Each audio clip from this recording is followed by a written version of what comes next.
काम किया, मैं इससे नहीं कहता कि आपने क्यों रखा है। आप कहते हैं 200 डायलिसिस, और भाईजान जो 30 पड़ी हुई हैं उसके ऊपर कितने डायलिसिस हो रहे हैं, ये तो जवाब दो। 4 साल से वहां फंक्शनल नहीं हुआ। वो जो 2002 से हॉस्पिटल शुरू किया था वो मुकम्मल नहीं हुआ। तो खुदा के लिए शब्दाबाजी की सियासत छोड़ो, और जो काम आज मैं वाज़े मैसेज देना चाहता हूं इस प्रेस कॉन्फ्रेंस के जरिए, हम सियासी लोग हैं, हम मुमलिकत खुदादाद पाकिस्तान के उसी तरह सालमियत के जामन हैं जिस तरह बाकी अदारे हैं। आज एक साजिश की जा रही है, इस साजिश को पूरी पाकिस्तानी कौम समझने की कोशिश करे। 75 साल दुश्मन जो काम नहीं कर सका वो इमरान खान की बदौलत हो रहा है। पूरी कौम को मुबारकबाद कि एक झूठा जवारी और ऐसी बेटी वाला जिसको कभी उसने एक्सेप्ट नहीं किया लेकिन आजकल एक्सेप्ट कर रहा है, बावजूद वो रियासत मदीना की बात करता था। रियासत मदीना की किसके साथ बात करता था? किन साथियों के साथ? शेख रशीद जैसे पेडू के साथ, शाह महमूद कुरैशी जैसे लोटे के साथ, वो फवाद चौधरी के साथ। अगर ये रियासत मदीना बनाने वाले थे, तौबा अस्तगफारुल्लाह, तौबा अस्तगफारुल्लाह, खुदा का खौफ करो, मजहब का टच दे दो। फिर कोई कहेगा तुम्हें गाने का टच दे दो। खुदा का खौफ करो।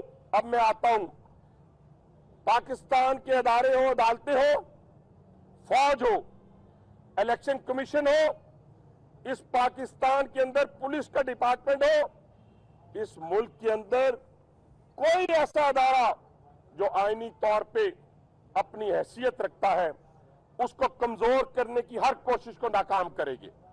मुझे सजा होती है, मेरे साथी मौजूद हैं, मुझे बताएं मैंने किस जज साहब को गाली दी, मेरी फैमिली में से किस जज साहब के खिलाफ गालम गलोच करके फायरिंग की गई, मैंने किस जनरल के खिलाफ ये कह के कि जी मेरे पे ज्यादती हुई है हमने बात की। नहीं, 25 साल कैद कबूल की और उस अल्लाह ने हिम्मत दी, हंसते हुए उन कैद खानों में गए, मेरे बाकी साथी गए, मेरा लीडर मियां नवाज शरीफ गया, मरियम नवाज साहबा गई, शहबाज शरीफ गए, हमजा शहबाज गया, सारे साथी गए।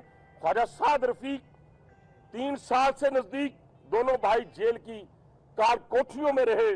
मेरे भाइयों, मेरे दोस्तों, मुझे बताएं कि हमने कहा कि ये अदारे नहीं रहने चाहिए।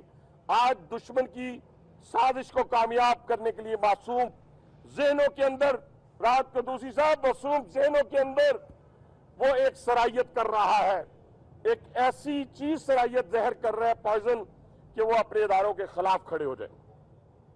मैं कभी इतना खुल के ना बोलता, लेकिन क्यों ना बोलूं? क्यों? हम मुनाफिक हैं? हम पाकिस्तानी नहीं है?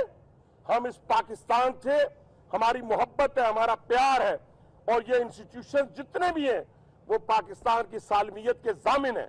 अब हम सबको खुल के बोलना होगा। अगर ये वक्त हमने गंवा दिया और मसलतों का शिकार रहे और अपनी अपनी दुश्मनियां निकालने की कोशिश करेंगे तो याद रखें, ये शख्स एक एजेंडे के तहत है। मैं हकीम सईद से बड़ा इंटेलेक्चुअल किसी को नहीं समझता, मैं डॉक्टर इसरार अहमद से बड़ा स्कॉलर किसी को नहीं समझता। अगर वो 30-30 साल पहले इसकी खामियां बता रहे थे तो मेरे पाकिस्तानी भाइयों, मेरी माओ, बहनों, बेटियों और यंगस्टर, मेरे बहुत ही करीबी दिल से करीब मेरे नौजवानों, जरा गौर करो।